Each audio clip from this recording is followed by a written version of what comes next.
Good afternoon, everyone, and welcome to the final session of the 2018 Reinventing Our Communities Conference. I'm Deborah Hayes, Senior Vice President of Corporate Affairs at the Federal Reserve Bank of Philadelphia. The Philadelphia Fed is so proud to produce this event, which has included so many thought-provoking sessions, some awesome speakers, and we're even prouder to partner with this year's Federal Reserve of Richmond and Johns Hopkins University 21st Century Cities Initiative. And I want to take this time to also thank all of the staff for all the hard work to pulling these 3 days together.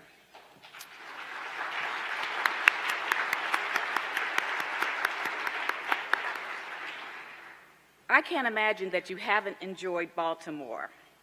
I think we have just had a terrific time here, and I hope that you will agree.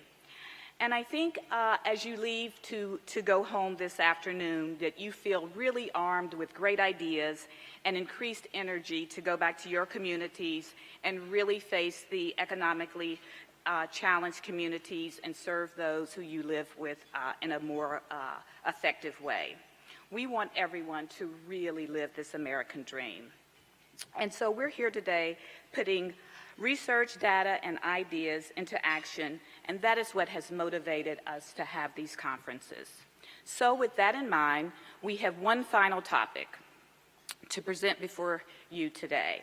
A philanthropy, especially for philanthropy that does not focus just on alleviating the symptoms of poverty, but to really discuss today disrupting the status quo, changing systems and policies that more people can emerge from poverty and accumulate wealth.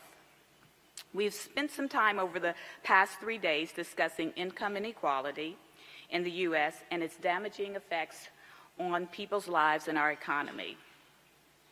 And we will now focus a little more on how some of the wealthiest Americans may choose to direct their assets towards charitable uses. And I should remind all of you that there will be a lot of money in the charitable space over the next 4 decades. The amount is unprecedented. So how will that wealth be used? Will it be used to wipe out hunger? Will it be used to restore parks? Will it be used to build buildings on university campuses? All of these are wonderful causes for charitable donations. But this panel you will hear shortly from will explore the changes that are occurring in philanthropy and how the field might think even further about how to invest those dollars. We will discuss how the field will face some challenging times, some difficult conversations, and how they will work towards achieving greater economic equity. Our keynote speaker here today is Ben Heck. He will kick off this topic by discussing institutional racism and how government policies have effectively tamped down income levels among our nation's historic minorities, particularly African Americans, and how foundations might help us confront this truth so that we all might collectively work together to change policy. Ben is the president and CEO of Living Cities, a funding collaborative of 18 foundations and financial institutions. They are devoted to fighting poverty in American cities. Ben recently wrote a book, Reclaiming the American Dream, that focuses on programs in local communities that have successfully combated racial disparities. We are thrilled that you are here, Ben, and please help welcome Ben to the stage.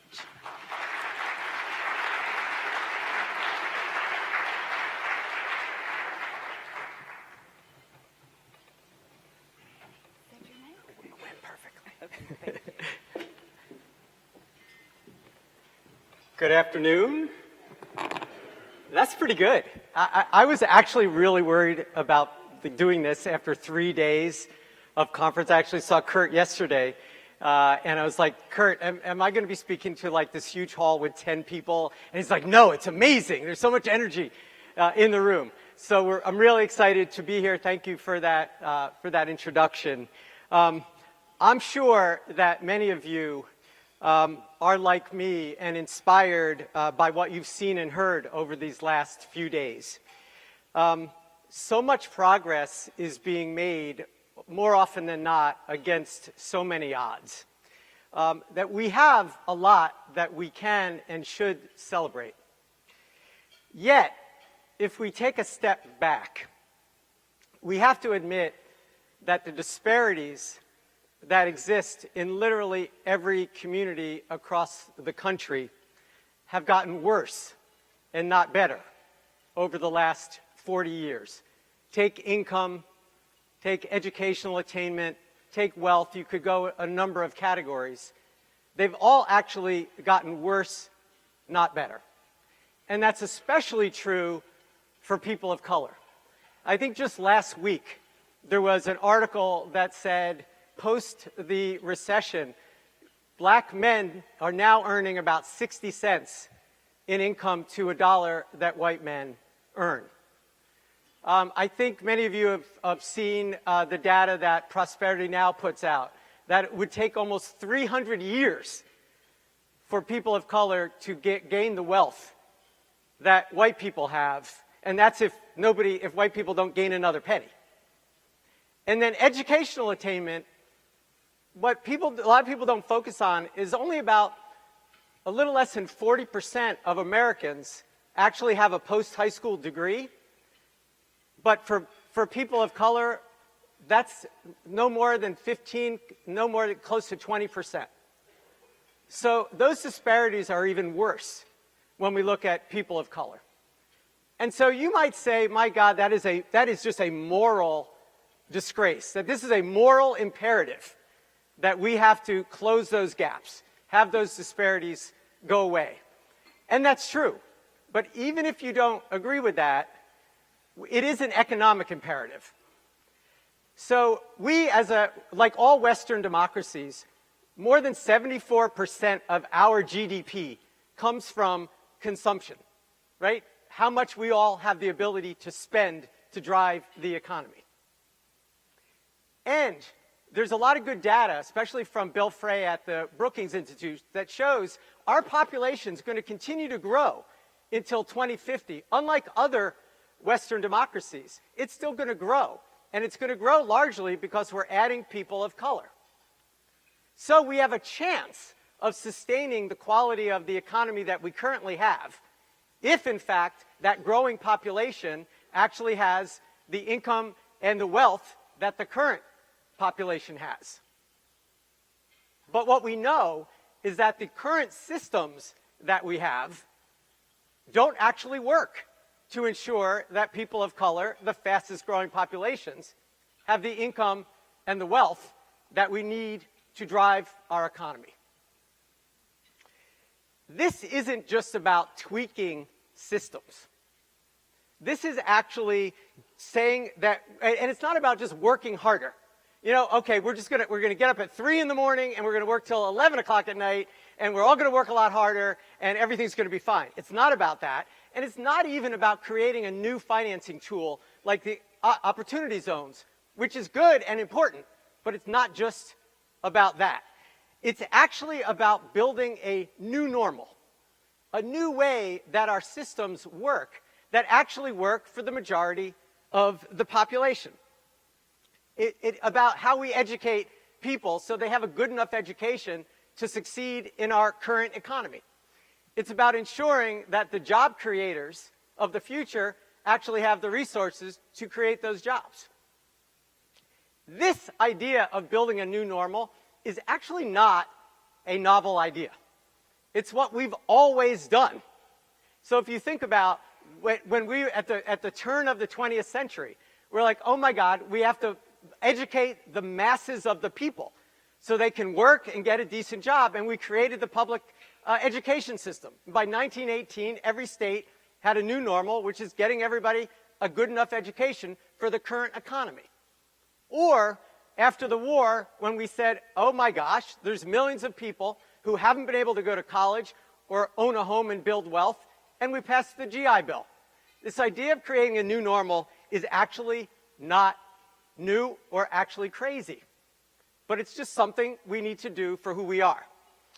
what's exciting, and the reason I wrote this book, is that over the last decade or more, I've had the opportunity to travel around this country to many of the communities that you all come from to see, in fact, despite the dysfunction of Washington and sometimes at the states, local leaders, public, private, philanthropic, and nonprofit, have actually said, we are not going to wait for someone else to solve this problem.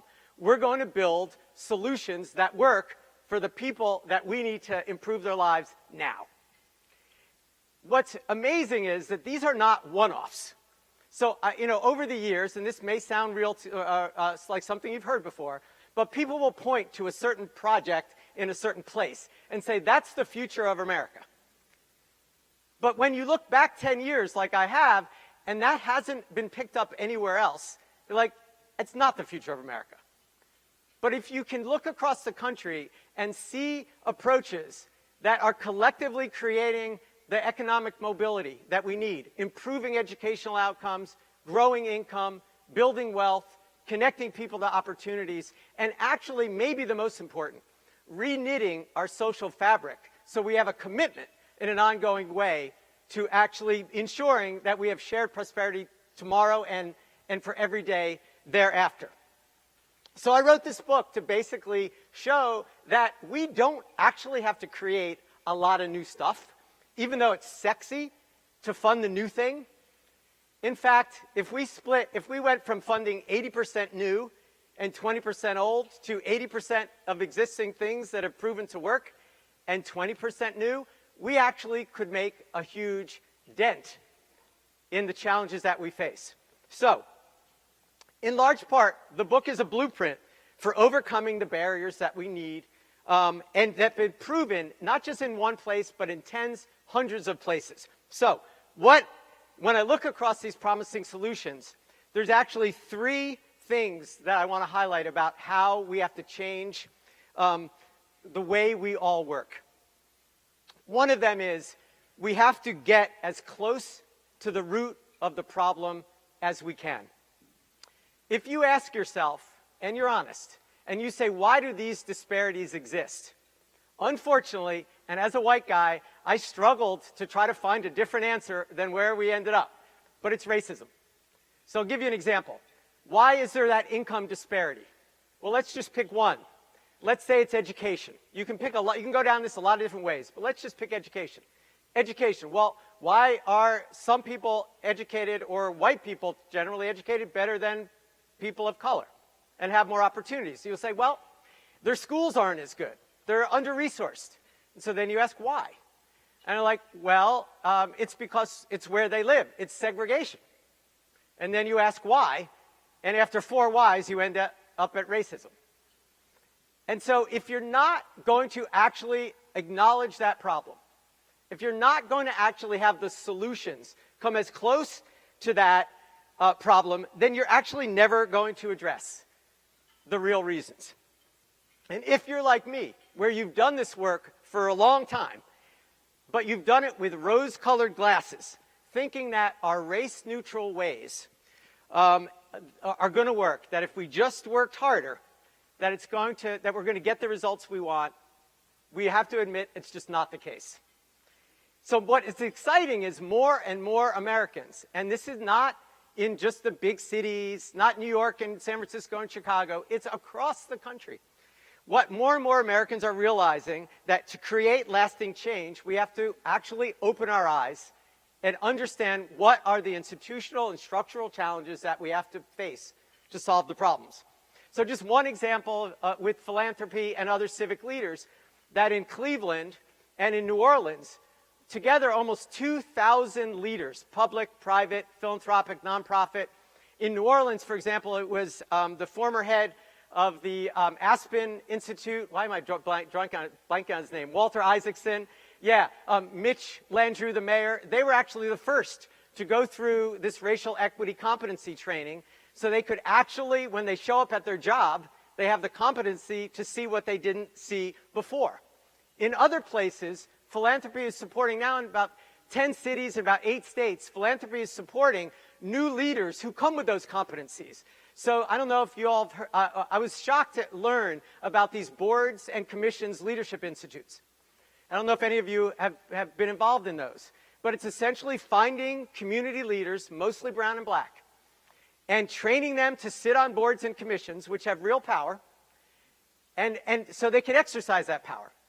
And just in the last primaries in Minneapolis, Ilhan Omar, who was just won the Democratic nomination, is likely to win a seat to Congress. She was a graduate of the Twin Cities Boards and Commissions Leadership Institute. So the first thing is we actually have to get as close to the root cause as we can. The second is we actually have to make process the new program. That, in fact, we need to move away from primarily supporting transactional and programmatic solutions to helping people and institutions to actually work together differently. And my favorite example of this in the book are these efforts that are called early college high schools. Many of you probably know of them. And when I heard about this a few years ago, I was actually enraged that this isn't everywhere. So in the early 2000s, the Gates Foundation funded a lot of innovation in high schools because we were seeing, in large part, black and brown kids dropping out of high school. And so they supported all over the country this way that kids could graduate high school with both a high school degree and, in many cases, an associate's degree, right? So we're talking about a free college degree when you graduate high school. So over the last decade, there are 280 high schools in 28 states that do that. But there's 26,000 high schools. There's 120,000 kids that have benefited from this, but there's 15 million high school kids today in America. The third thing we've learned is that we actually have to use whatever tools and whatever actors are available to get to these results. So I highlight in the book funders like Amit Yar and Chan Zuckerberg in an emerging way, who are actually freely mixing equity, grants, and loans, so they can say if the problem can be solved in some part by equity, like Amit Yar does a lot of financial inclusion work, and they're like, we can invest equity in fintech companies, but even if they're successful, we know we're going to have to invest grants to help work on public policy. And then the other thing we're seeing is there's an investment in a grossly underinvested partner, and that's local government.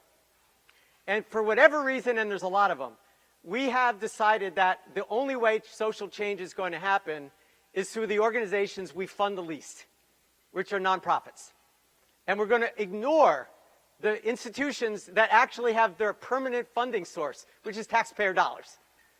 So they're a disproportionately funded and important player in the change, but we haven't helped them be a more productive partner in this work. And so foundations like our collaborative, Bloomberg Philanthropies, Laura and John Arnold, and others are actually working on social innovation by local government. Because what we've seen is when they try social innovation and they like it, I call it intravenous innovation. It goes right into the bloodstream. You don't have to advocate for the change. They just put it and have taxpayer dollars pay for it. So what's amazing about all the solutions that I talk about in this book are, number one, they don't need a single legislation, regulation, or program change, or practice legal change, regulatory change to make happen. Not a single one has to actually have to go through any legislative process to bring about. In fact, the only thing it needs is for you, me, mayors, CEOs, citizens to actually change their behavior. That it turns out that one of my favorite quotes is from Margaret Mead, where she said, "Never doubt that a small group of thoughtful, committed citizens can change the world. Indeed, it's the only way it ever has." That fact in today's America is more important than ever. If you want to enter to win a chance to get a free copy of my book, you can text RECLAIM to 474747, RECLAIM to 474747, and we will also get you free access to other resources and information. Thank you very much for hearing me out. I look forward to being a part of the panel.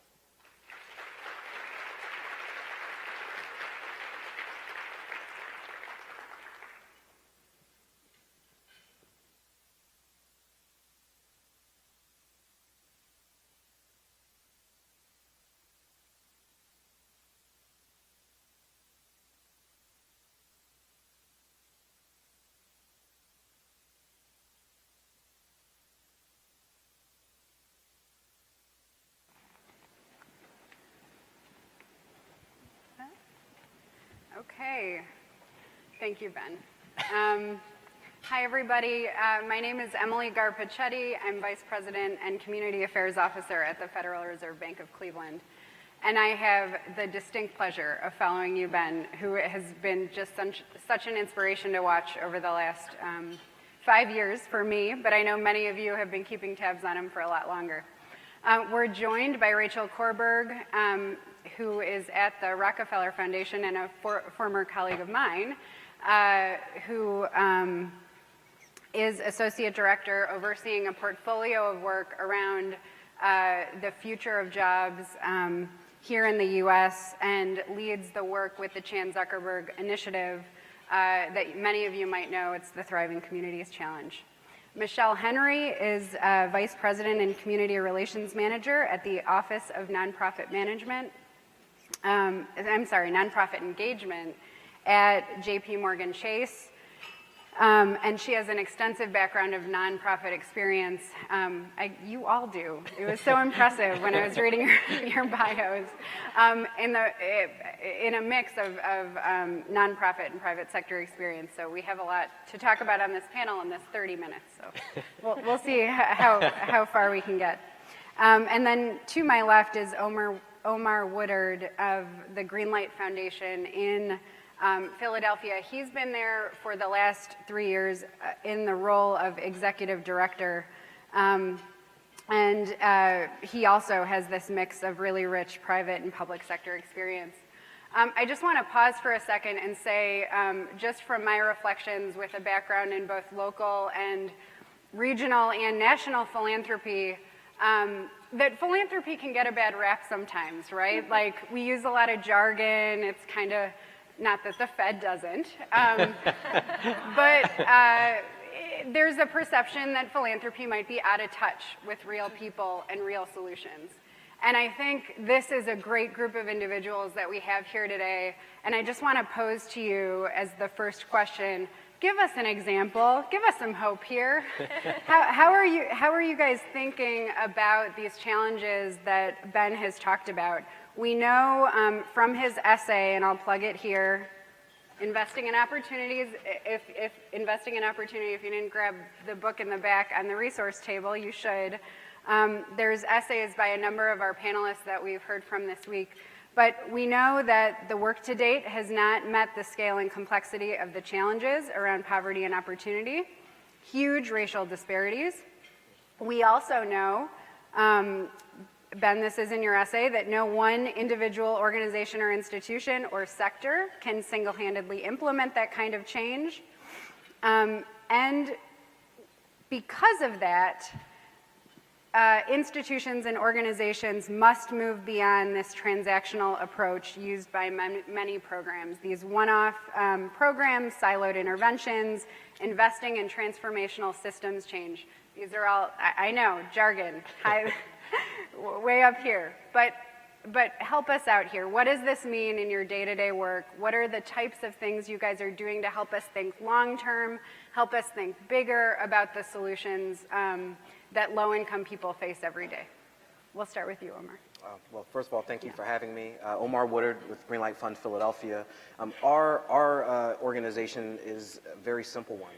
We exist to serve the community, low-income communities across Philadelphia and the 7 other cities we're in, to identify both the gaps and challenges that low-income communities are facing in the areas of education, healthcare, job training, whatever it may be. We're not a issue-based or domain-focused funder. We respond and react to the issues that low-income communities are telling us are timely in the moment.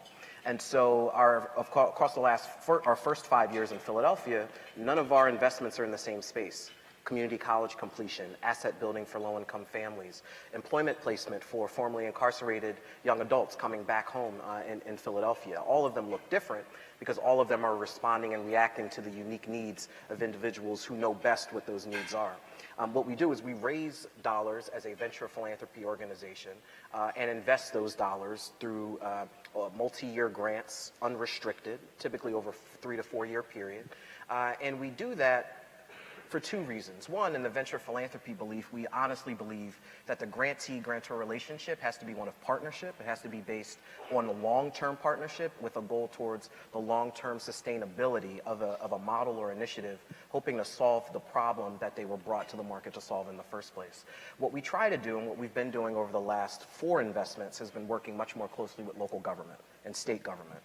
For us, we see it as a necessary. That's where the distribution system is. That's where you have systems that have been built around the premise of serving low-income children, youth, and families. So why not leverage that distribution system and bring evidence-based practices from all over the country for the benefit of local communities? A very quick example of how we do that. Yesterday, you may have heard from Sherry Riva, who's the founder and CEO of Compass Working Capital, a Boston-based nonprofit. They focus on providing financial coaching for public housing residents. Philadelphia, we have the 3rd largest public housing system in the country.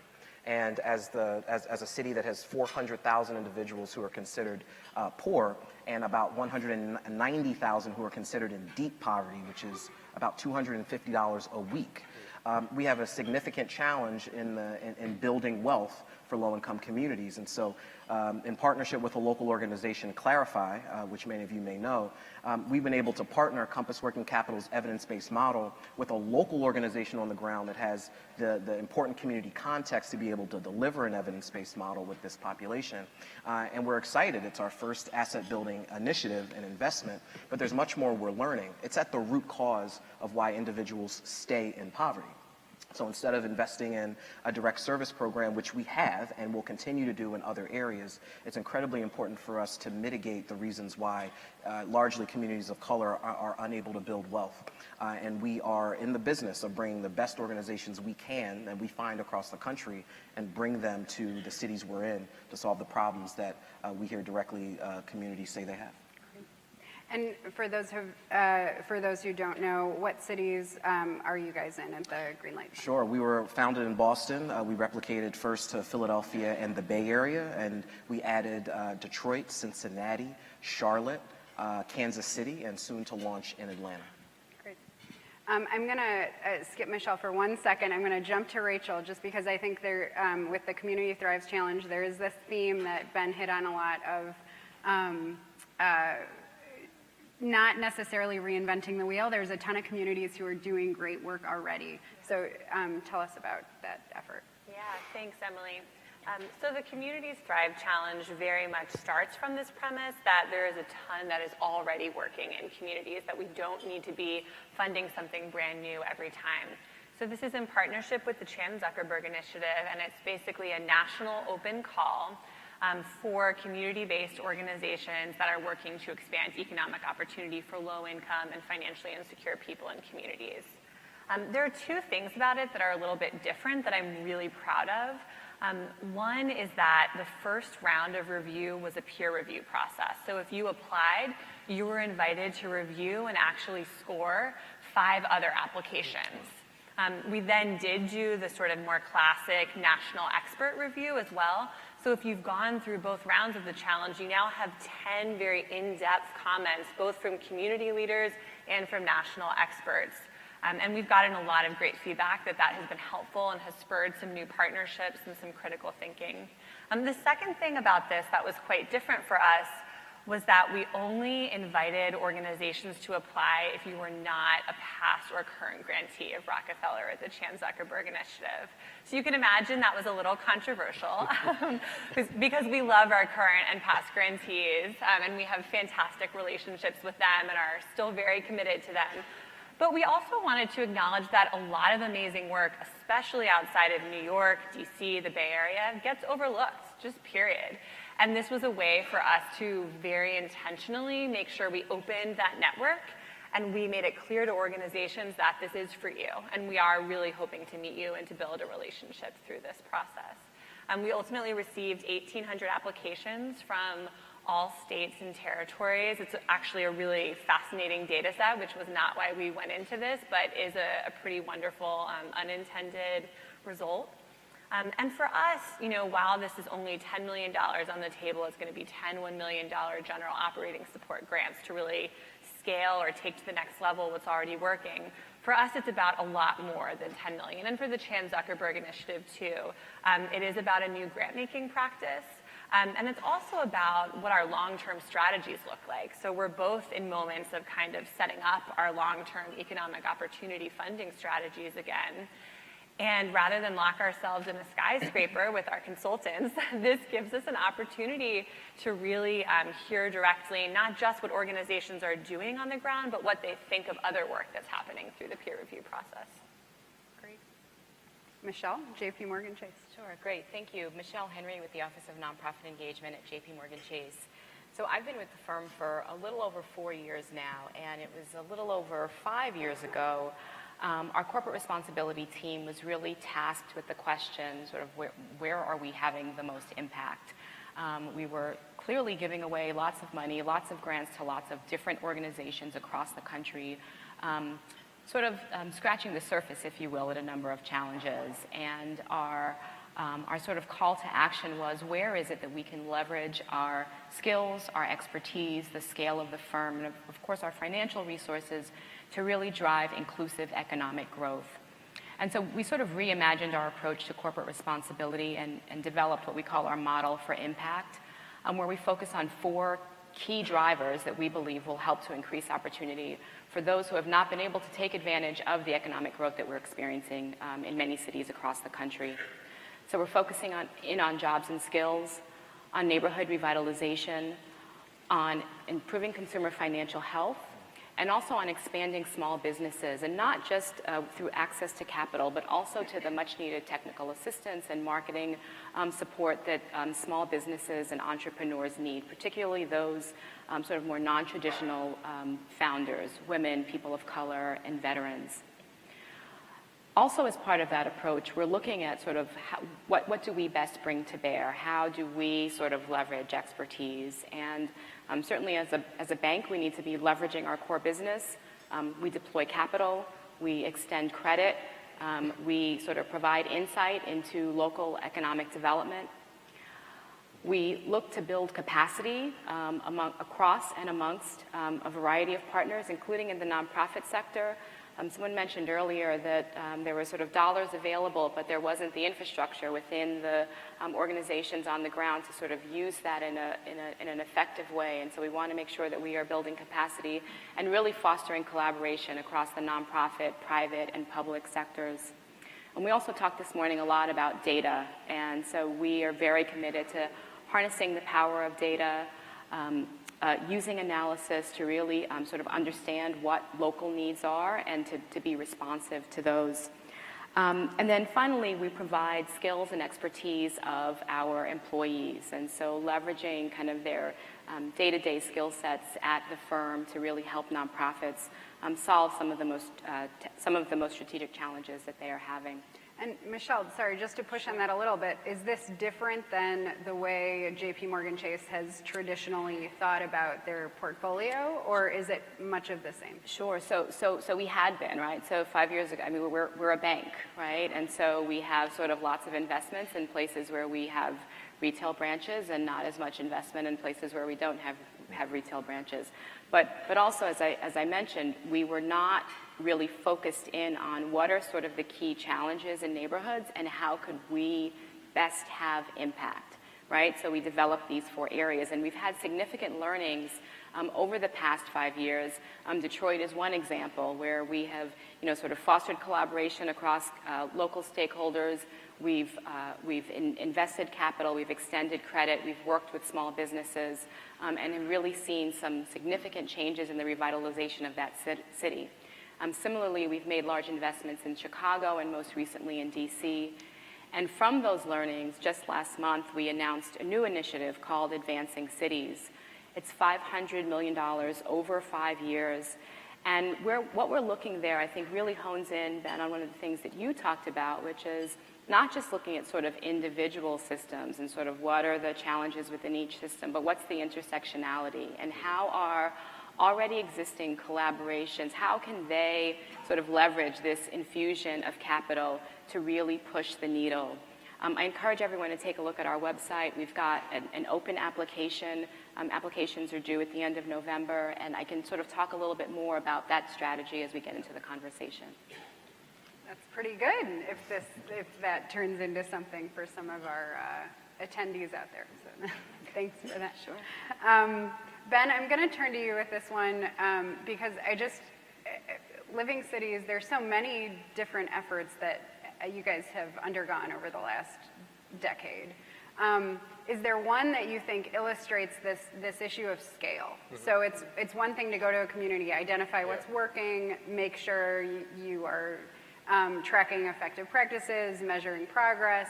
How do we think about those initiatives, if you have an example of them, in terms of how it can be scaled to make the difference that we're talking about here? Well, I think Michelle really captured what I think is one of the big trends. And I think you actually see it among all of us, which is national philanthropy is not good landing in a place.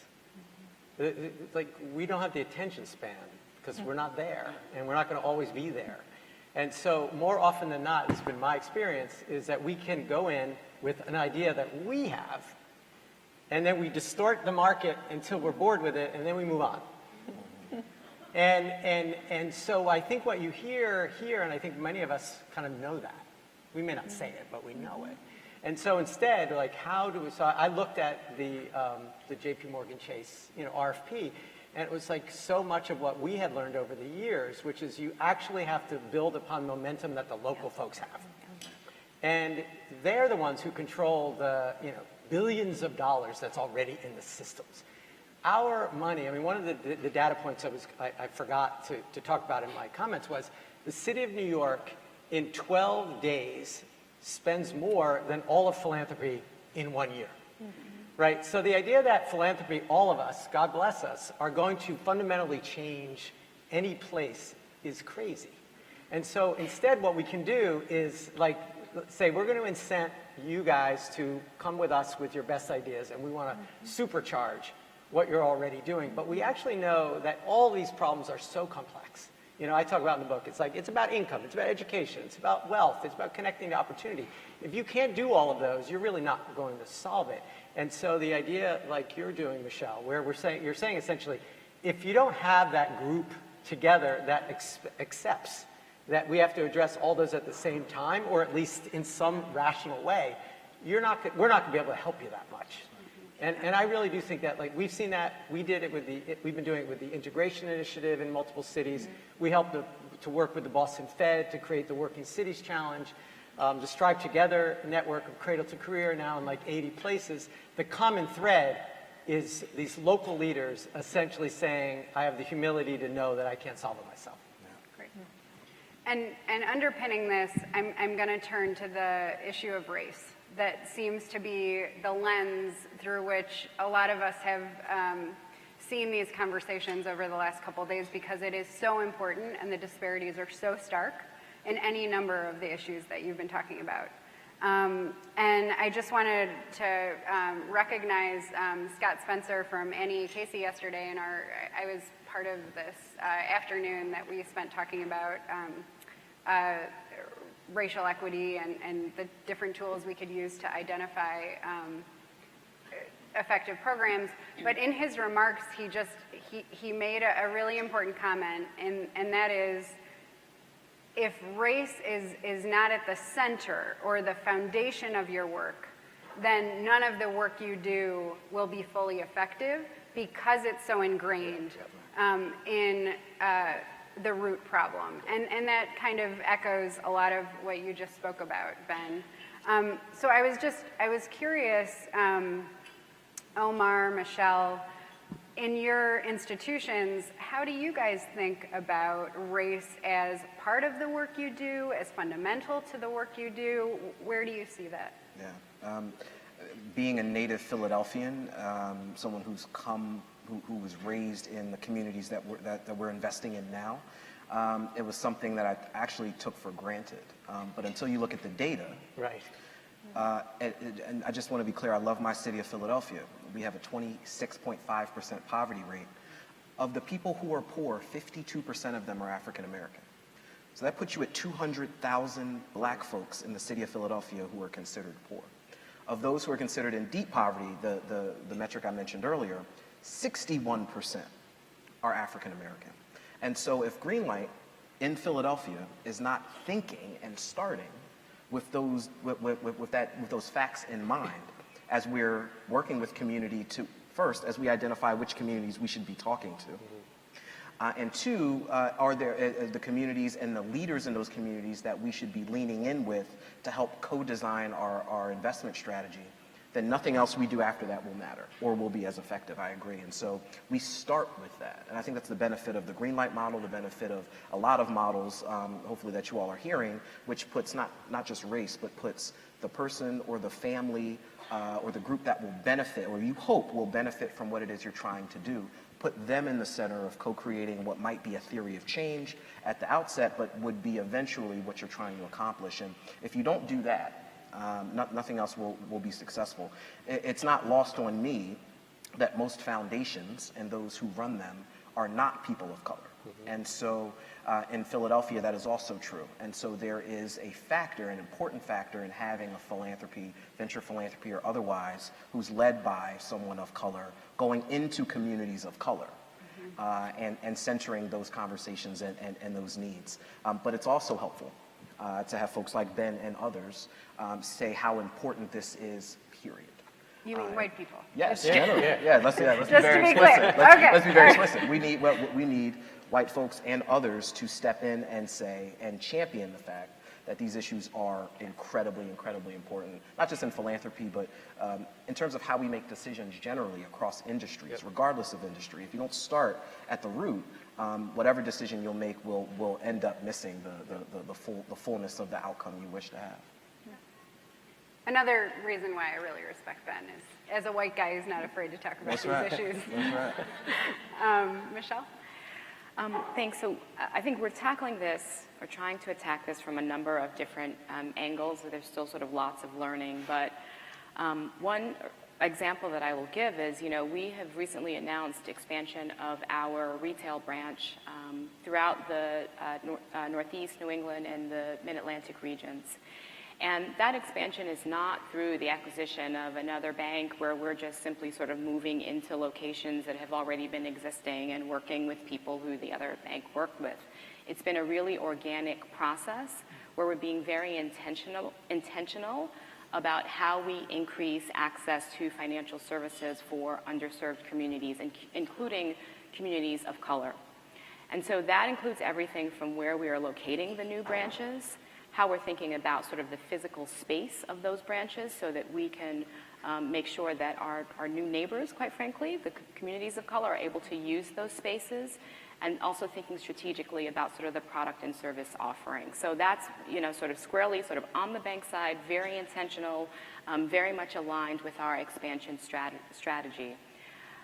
In philanthropy, we also have a number of initiatives that are looking at this very issue, including, and Ben, you referenced Prosperity Now, which is one of our sort of strong partners, and actually here in Baltimore, we've got a cohort of nonprofits that are going through their racial wealth divide initiative, a Building High Impact Nonprofits of Color program. So it's 5 leaders of color who are working primarily in communities of color. And we're really looking to strengthen not only their organizational effectiveness, but also their ability to access resources for their organizations, particularly at this time where they're facing significant need or growing need for the services that they provide. And then just lastly, sort of through our programmatic initiatives, we've launched Entrepreneurs of Color funds in a number of cities, including Detroit, in Chicago, in the South Bronx, in New York, and also in San Francisco, sort of recognizing the challenges and sort of the historical, if you will, impact of race on ability to access capital. So again, lots of learnings, but we're really sort of given our scale, looking at this from a number of different points. Excellent. Okay, we're going to turn to a final kind of parting reflection, just because I want to leave time to hear from you all for some Q&A with this panel. I do, Rachel and Ben, I thought you could perhaps speak a little about where you see philanthropy headed from the perspective of like influence. So you've each talked a little bit about like what your organization is doing, from a very specific lens within the organization. And I'd like you to help us think about what are the influences out there that you're thinking about, that you're picking up on, that you may not agree with, but you think are interesting, that have been influential in kind of how you reflect and think about your own work and how to make it that much more impactful. Rachel. Sure. So I'd love to pick up on this trend of how small philanthropic capital is, actually. So when the Rockefeller Foundation was founded over 100 years ago, the U.S. Congress was actually so concerned about the idea of this extraordinary private wealth being put into dealing with public problems that our charter had to be individually approved by Congress. So it's kind of amazing to think of that happening now because our capital is a drop in the bucket. Certainly it's not going to, raise any interest from U.S. Congress. They're quite busy these days. So when I think about our capital, my question really is, what differentiates our capital? What is special and unique about philanthropic capital that we don't have with private investment, that we don't have with public dollars that are so much larger? And to me, the answer is perhaps not a surprising one, but is worth, I think, coming back to as a sector, and that is risk tolerance. We really are the social risk capital for the world, for this country. And I think that is something we often say, and it can be a bit of a slogan, but to actually live it is a lot harder. So when I think about, what I hope to see in the philanthropic field moving forward, it's really kind of re-embracing and redefining this idea of what it means to be risk capital in service of the public good. Two kind of quick points I'll mention related to that. One is we do see a lot of new entrants to the philanthropic space that are embracing totally new models. So you talked about the Chan Zuckerberg Initiative and the Omidyar Network embracing this LLC approach. And while I know that for some comes with concerns, I would say at a high level, these are complex, interrelated problems that we are talking about. And what the IRS has in its tax code for nonprofits is not going to give us all the tools we need to really go after these systemic problems. So I'm excited to see groups that can also do political giving, for-profit investing, coming to the table, and I really welcome partnerships and collaborations with them. I will say our partnership with CZI has been fantastic. We've had a couple of cultural difference moments where, their team comes to the table in their hoodies and with their Mac laptops, and we're like in our suits with our big notebooks, but it's been a fantastic collaboration, and I think we're going to see a lot more collaborations. That was a great visual. You can picture it. It's a scary picture. Yeah, and then I think the last piece I want to say here about what it really means to embrace philanthropy as risk capital goes to your point, Ben. The risk isn't just about how we're funding and what we're funding, but actually the problems we even pick in the first place. And are we really picking and focusing on the deepest root causes here and being willing to look those problems in the eye? And you might want to mention co-impact just because it gets at this question of magnitude. I will always take an opportunity to brag on my colleagues, so thanks, Emily. So co-impact, I think, is a great example of what a sort of different, really large-scale form of collaboration looks like. So we're incubating the co-impact entity, and it's a collective of high net worth individuals, so Bill Gates, Michael Skoll, to name a few, and the grants are going to be $10 million to $50 million each. There will be for 5 years, and there's a 1-year kind of strategic planning process for how to deploy that large amount of capital, and there's some additional grant funding for that on the front end. And I think what excites me about this is that it's put systems change, at the center of the way these grants are structured, and that it's of a scale and a timeline that at least begins to get a little bit closer to matching the scale of the problems. Yeah. And Omar, you said your investments were like 40 years or something. Yeah, I mean, the minimum is 4 years, because at the end of the day, it takes a year to get your team together, your leadership. It takes another year to build a culture of performance. Then it takes a year to really start going on your program. And then year 4, you're thinking, how well did we do in the last? So it's 4, it's not 40. Not but 40, that's not 40, but 4 years to start. And we take seats on the boards of the organizations we invest in for 5 years. Okay. So it's incredibly important to be engaged deeply in any initiative we're involved in. And Ben, real quick, like your social impact the Catalyst Fund, I mean, how are you thinking about this? So I think I would land on the thing that currently excites me a lot, and really is why I took this job. Because it is not a smart thing to take a job where you have to herd like 18 different institutions unless you think there's an upside, a significant upside.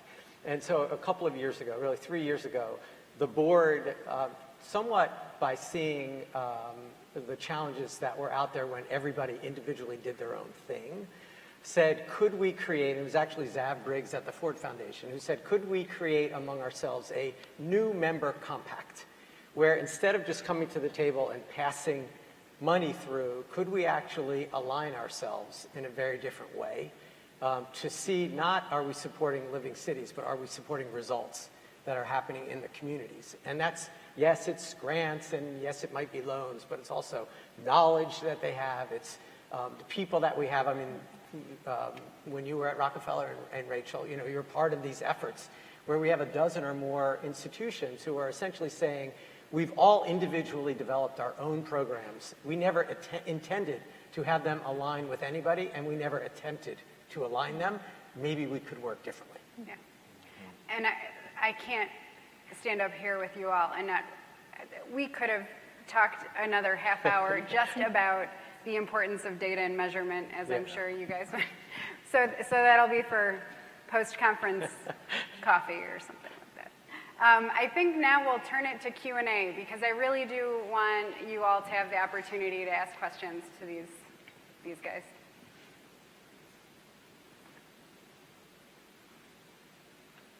Patrick, you're the only one. I know, We got two. We got that. Okay. Patrick Pontius with the Atlanta Federal Reserve Bank.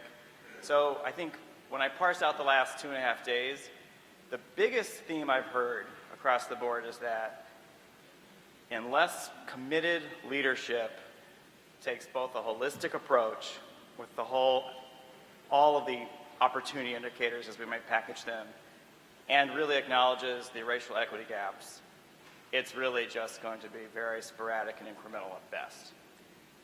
Now, overlaid with that, I've seen panels and breakout sessions and yesterday on the plenaries really struggle to come up with any uplifting examples of places where it's working, even on one indicator, much less holistic and acknowledging race. Do you all have anything, and I mean, I don't want to duplicate what I think you're getting there, Emily, but just any places that we can start to look to really lift up, try to emulate, and model? Great question. Yeah.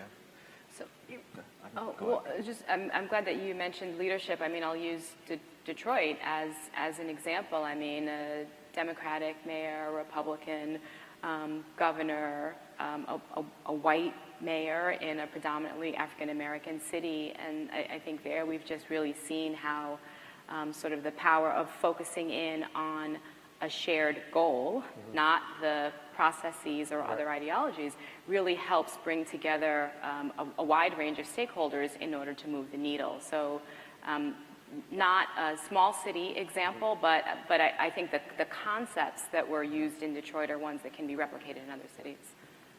In the last 2 years, in partnership with the Philadelphia Housing Authority, we've made co-investments in the areas of early literacy and asset building, specifically for public housing residents. Philadelphia Housing Authority is a moving to work site, which means they have added flexibility and latitude to do innovative things. I think what we've been able to do, at least in Philadelphia, is show that it's possible for a public agency to be incredibly thoughtful about building evidence in their systems and providing better services that are not run by the government, but outsourced to proven nonprofit operators and trusted operators. I think this is something that we can replicate in the child welfare system. You can certainly look in the public workforce system as well. But I think we're beginning to see over these last 3 years in these investment partnerships with public agencies that it's possible in other spaces to do something more meaningful in partnership with philanthropy, nonprofits, and community. So it's early still, but I'm beginning to see I see the beginnings of interest in continued innovation with other public leaders across the city. Either of you want to mention some examples? Well, since a couple of cities have been mentioned, I'm from a small town, and I would love to give a sort of small town example. I spent some time last week in the Morganton and Valdez area of North Carolina, so the start of Appalachian, North Carolina, a manufacturing area. And I was really blown away and following the work over the last couple of years by the way that region is really rethinking what it means to have a manufacturing-based economy and actually making that possible in different ways. And to see labor organizers, investors, and government officials all at the table together working on this and thinking about how to tie this more rural economy into some of the broader regional drivers of growth was incredibly impressive. I'll just add something quickly.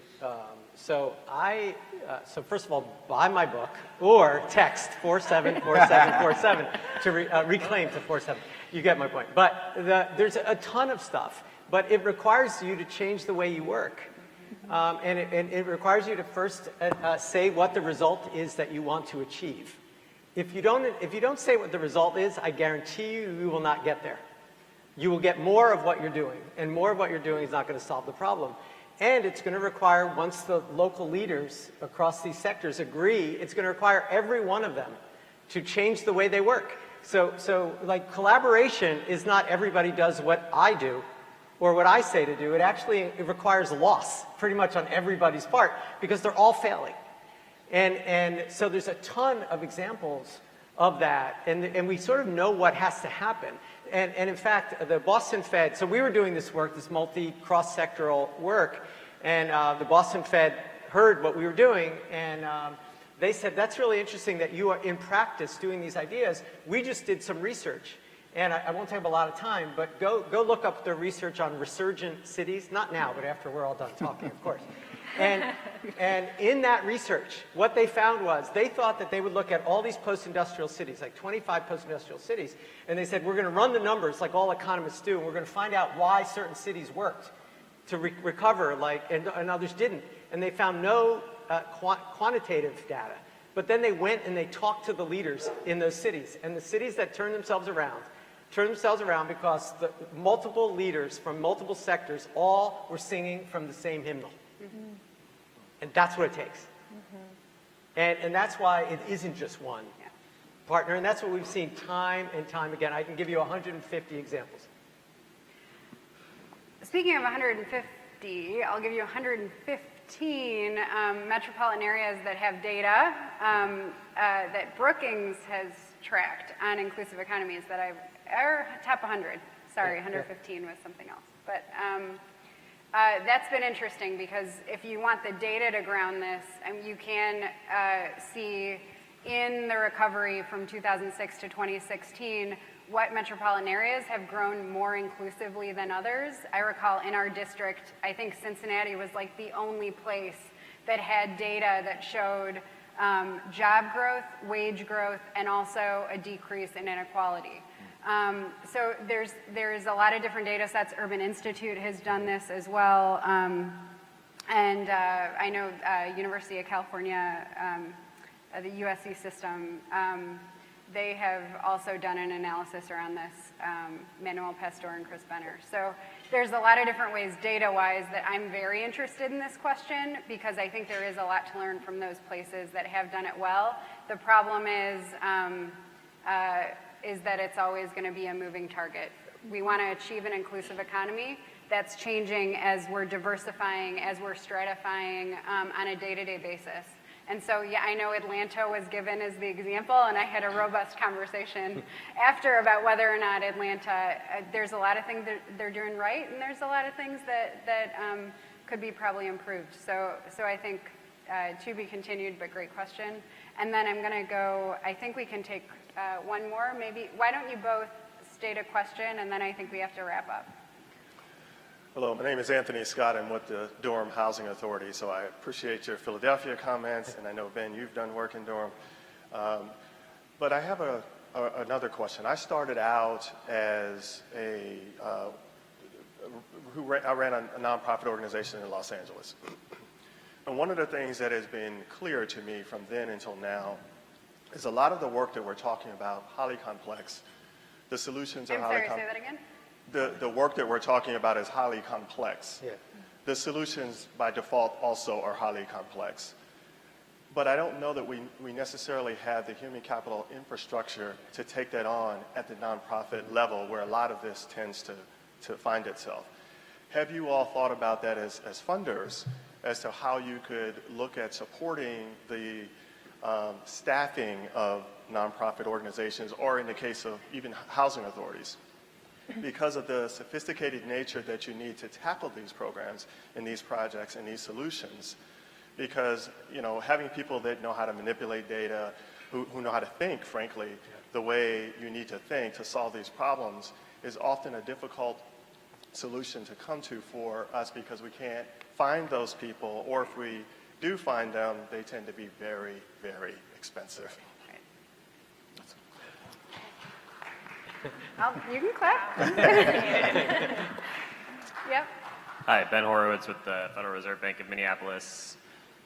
I think one of the ironies and the point that's been raised that the situation we're in was created by explicitly racial policies is that now we find ourselves with fewer and fewer legal ways to have race-forward policies trying to address those past injustices. So I feel like we often end up talking around it when it comes to actually crafting policy to address these things, because otherwise you'll find yourself in court. So I guess I'm curious on a practical level, if you've seen local leaders moving beyond political rhetoric, which I think is changing in some really positive ways, to actually creating a culture of race-forward thinking within a policy environment and navigating, I guess, that kind of legal barrier to actually addressing these issues in a meaningful way with, as you mentioned, the much larger resources of a public institution. Got it. We have been given the 1 minute flag, Jerry, so I don't think we can, I do want to leave you each the space to respond to either question as we're on our way out the door. No, we're not on our way out the door. There is actually a very important few speakers up next.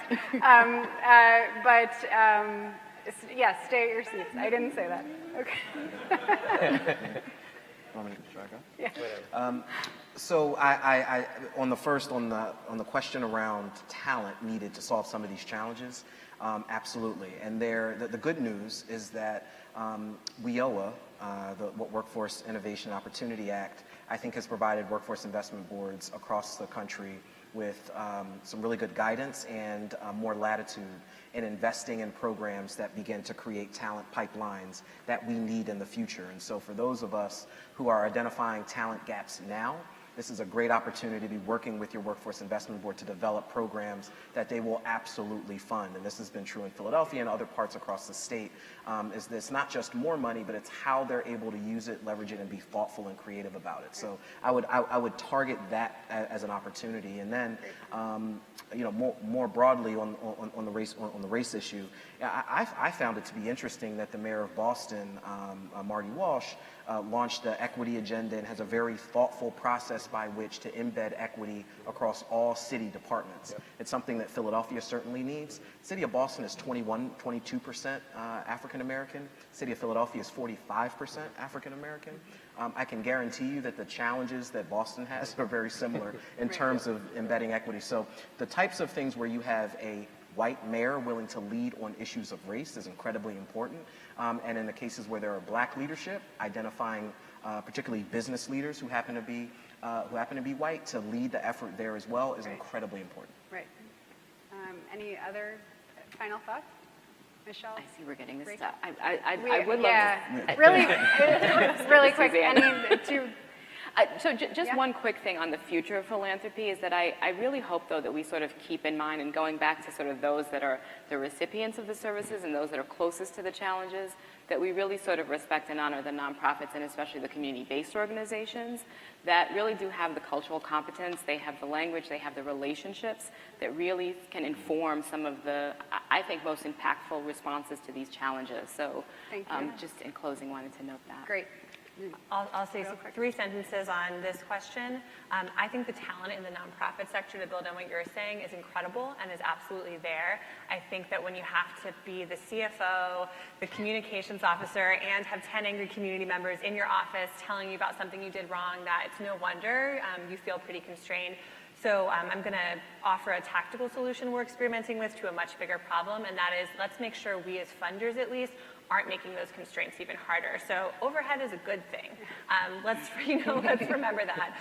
We're also experimenting with building a separate sort of vehicle that comes alongside our grants that could provide technical assistance. Maybe you need a data system reboot. Maybe you need to hire a totally different type of person. Maybe you need a strategy retreat. We found that when we built that funding into our grants, these organizations that are so focused on their mission would use it for the direct services or would use it for the programming. So instead, we're holding that money to the side and working with them to craft something that really invests in their staff and in their operational structure. Thank you. I think we're going to wrap it there, but thank you so much. And please join me in thanking the panel. Thank you. Thank you.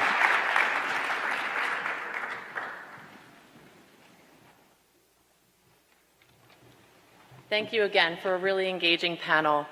I'm Noelle St. Clair, Community Development Advisor and Outreach Manager at the Federal Reserve Bank of Philadelphia. And on behalf of all of our partners, I just wanted to thank you again for joining us over the past 3 days for these critical conversations. We'd love to hear your feedback, so if you could fill out the evaluation and drop it on your way out, we would really appreciate it.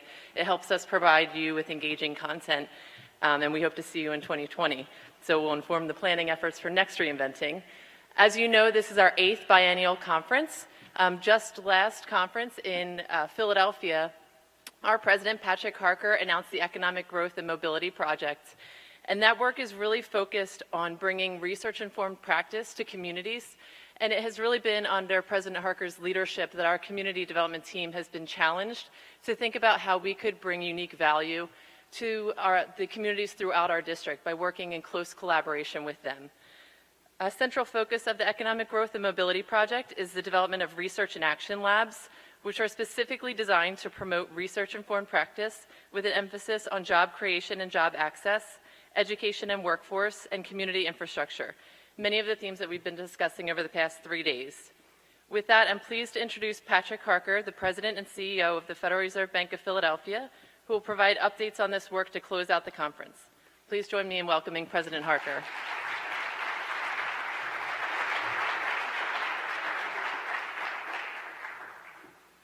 All right. Well, good afternoon, everyone. Thanks for staying here. Emily, good catch. I didn't want to speak to an empty room either. But thanks for being here. I think we can all agree that this has been a great 2.5 days. You know, the great speakers, the panelists, the new ideas, the challenging questions, mixing it up. That's what this is all about, right? Mixing up ideas, and so we can all go home and take these ideas back. So my role here is just to try to summarize a little bit what we've experienced without tamping down all the energy and excitement and everybody then running for the door. But first, let me acknowledge, I think there's a couple of acknowledgments. I know you've heard this before, but I do want to acknowledge from my perspective that the work that Noelle and the entire Federal Reserve staff did in creating this event. Conferences like this, and you know this better than I, take a lot of work. They take a lot of effort, creativity, attention to detail, and a lot of flexibility and good humor. So please join me in thanking everyone involved in making this a reality.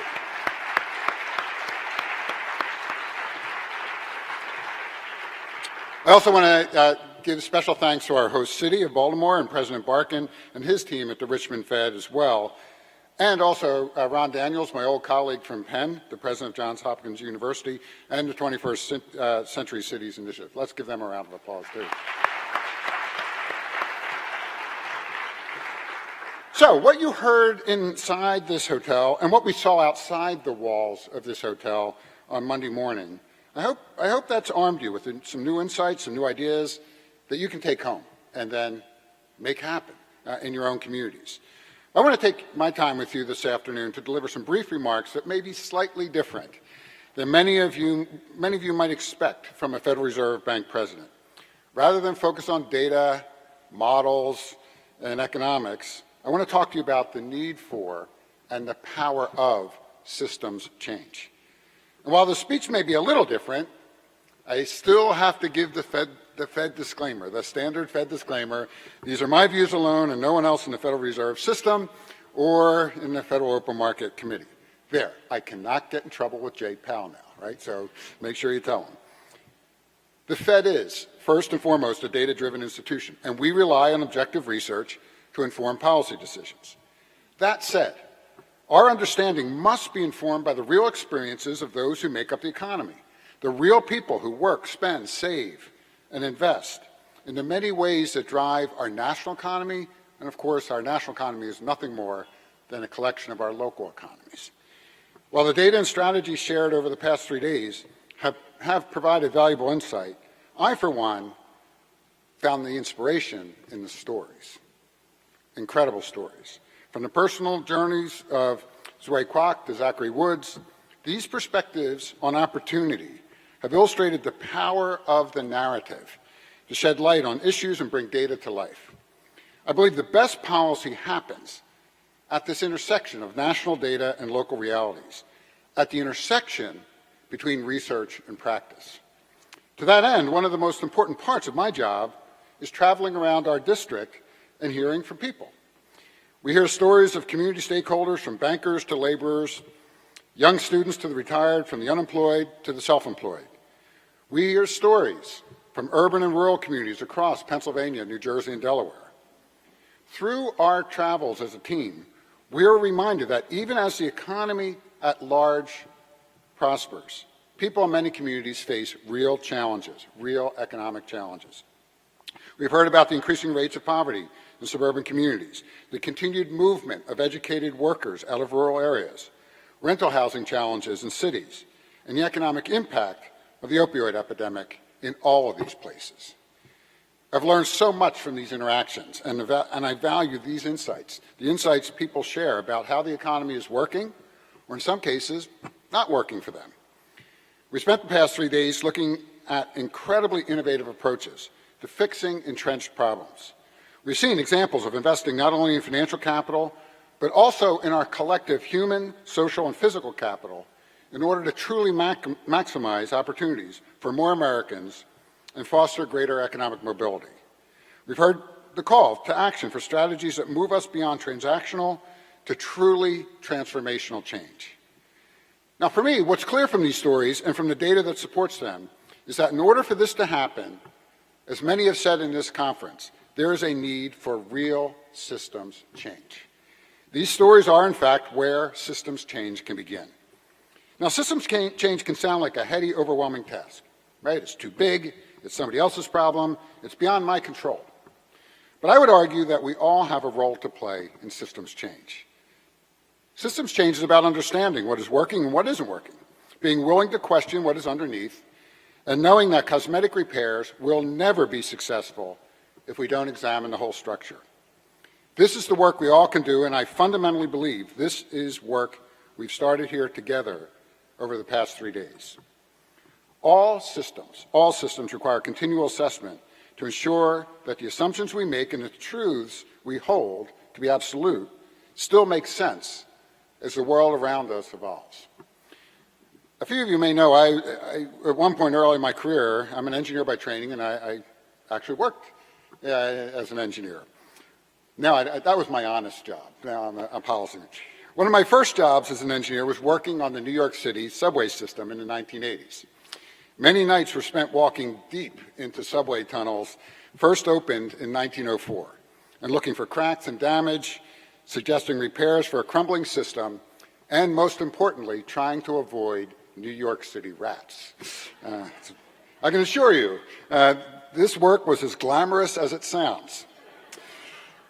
As the city is contemplating new improvements, I am sure that the engineers there today are uncovering some of the same structural issues I witnessed firsthand 3 decades ago. Like those outdated and aged subway lines, some of the systems that are impacting our economy also need reinventing. In many cases, we have been putting bandages on larger structural problems, covering things that are fundamentally flawed. Yet history has handed us an opportunity to fundamentally alter a system of practices and perspectives that may no longer be serving our best interests and needs. We have a labor market today with very little slack left. We have employers who say they can't find the right skills. Businesses say a dearth of workers is affecting their ability to grow. And HR departments that are struggling to fill these vacancies. They're pulling their hair out looking for people. At the same time, my office sits in a city with a 5.9% unemployment rate and an astounding 25.7% poverty rate. And we gather here today in a metropolis with similar disparities at 6.5% unemployment and 22.2% poverty rate. This, to me, is why the location of this conference is so important. In Baltimore, as in Philadelphia, we have a unique moment in time when we can harness the economic changes happening and ask the challenging questions. How are we making sure our growth and revitalization benefits everyone? Everyone. If we're to prosper locally and nationally, we need to create systems that promote regional growth and simply work for more communities. As we reflect on the magnitude of the task at hand, it is essential to remember that systems are made by people and therefore can be changed if it is collectively determined that they are no longer serving us. This requires, however, that we bring a sense of intentionality and urgency to reinventing these systems into something better. In order to change systems, we need to challenge our assumptions. At this moment, this means we need to talk about the real disparities we see in our economy. We're all familiar with the data highlighting differences in poverty rates, median household income, and home ownership by race. In many ways, these disparities are exactly why many of us are in this room today. We are trying to provide pathways to opportunity for communities that have been left behind. Let's consider the racial wealth gap. In 2016, white families had the highest level of median family wealth at $171,000. Yet black families' median net worth was only $17,600, and Hispanic families $20,700. Now, in order to understand what is driving this disparity, we need to look beyond the problems we see today and challenge the systems that brought us here. Research by our colleagues at the Federal Reserve Bank of St. Louis indicates that racial disparities in economic security persist due to deeply rooted structural and systemic factors. It is our job to question how those systems continue to perpetuate racially disparate outcomes that ultimately limit our collective economic potential. Several of you attended, and I did, the Racial Equity Learning Lab we hosted yesterday. Participants walked away with a toolkit to help them analyze the racial impact of their work. They were also challenged to think more deeply. What will you do to ensure your policies and programs are not perpetuating disparate impacts? How will your work explicitly address these ongoing challenges? Now look, while we strive to invest in opportunity, we also need to challenge our assumptions that systems are providing that opportunity equally to everyone. The evidence is overwhelming that that's not the case. As community development professionals, all of you in this room, you have an important role to play here. This will require a close examination of the systems related to home ownership, access to capital, small business, employment, and education. And it will require building systems that make equity a priority rather than an afterthought. So I hope that each of us can walk away from this conference challenging some of these assumptions, laying the groundwork to help us reinvent opportunities in a rapidly changing economy. The highly transactional nature of the economy makes this work even more important. Now, machines and technology have already disrupted so much of the work we do today, and future automation is only going to disrupt labor markets further. The Philadelphia Fed recently took a close look at the employment landscape of the Fed's 3rd district. We assessed the likely effects of automation on jobs across sectors and geographies including which jobs are at risk of disappearing or changing dramatically. We also analyzed the populations that will be hardest hit by these changes and where jobs will likely be created to absorb displaced workers. In this research, which we are excited to release today, we found that close to 1/5 of jobs in the 3rd District had a 95% or higher chance of being automated. And we found that those most likely to be impacted are those in the most vulnerable positions in our economy: women, people of color, younger people, lower skilled workers. The research shows us that automation and technology could increase the inequality we are seeing in this economy, but that does not have to be the case. Now, we hear this a lot. The robots are coming. Skynet is active. Technology is taking over. In fact, it's an evolution. They've been here for a while. However, what happens with this evolution of technology, those results are not inevitable. Our research shows that we can make decisions to reinvent our workforce and economic development systems to make sure that more people can benefit from this change and not more people being hurt by it. This is a purposeful decision we can make now, communities can make now. In order to do that, we need to be bold. We need to be bold enough to disrupt norms, particularly around funding.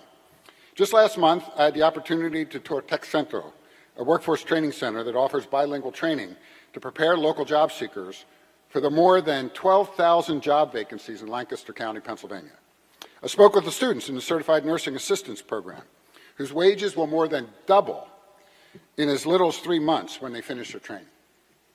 Programs like these can transform lives, and they are essential to the growth of our regional economies. Yet, so many of these programs are unable to scale and meet the demands of our current economy. That being said, as we heard from our previous panel, it would be impossible to grant make our way out of this. Likewise, we can't solve the workforce dilemma through public programs alone. That's why I'm really excited to announce a new pilot that facilitates private sector investment in workforce development. The Philadelphia Fed team, in partnership with our city's Workforce Investment Board and a major Philadelphia-based national tech company, are creating a new outcomes-based funding model for workforce development. With the guidance of thought leaders like social finance, this new model will align incentives for every stakeholder. The program will identify workers and jobs at risk of automation and train them in digital skills, ones that will be useful immediately after training, but will also arm them with the skills for the future. Now, outcome-based finance or pay for success is, of course, not a new concept. What makes this initiative different is that instead of issuing social impact bonds or having the government pay for outcomes, the employers will pay the bill once the training meets its business needs and demonstrates return on investment. Now, if it's successful, this will be the first program of its kind to have the private sector paying for outcomes delivered via public workforce funding. Repayments can then be recycled to pilot other projects and meet the needs of even more job seekers and employers in Philadelphia. This will send a strong message to employers that workforce development is an investment, not a social service.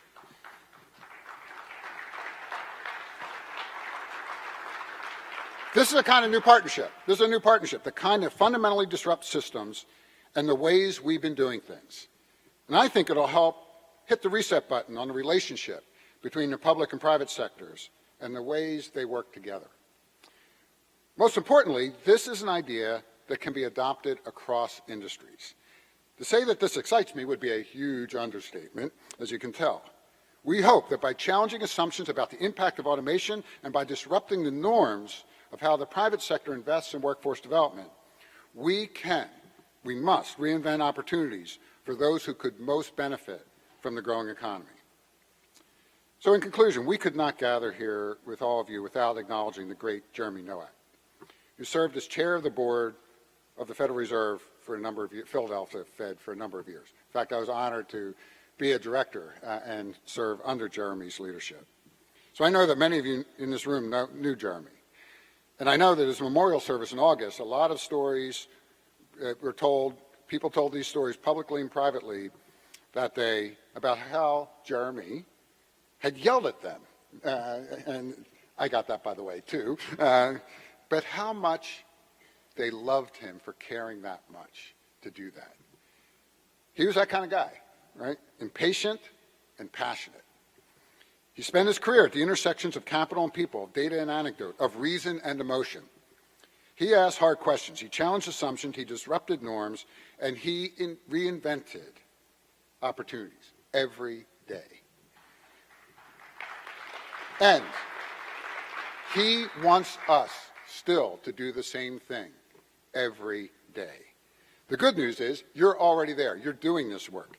My challenge for you today, as Jeremy would have challenged us, is not to forget the role we can all play in fundamentally changing the systems and structure that limit opportunity. So we're going to return home to continue this hard work, ask the hard questions, and demand better answers from ourselves and from others. In doing that, let's not forget that our work to reinvent our communities matters. You know, sometimes we lose sight of that, right? We're down in the weeds, down in the trenches. This work matters. It matters not only for the countless individuals we serve, but if we don't get this right, we will not have the nation and the economy that we need and deserve. So thank you so much for being here. Safe travels. Thank you.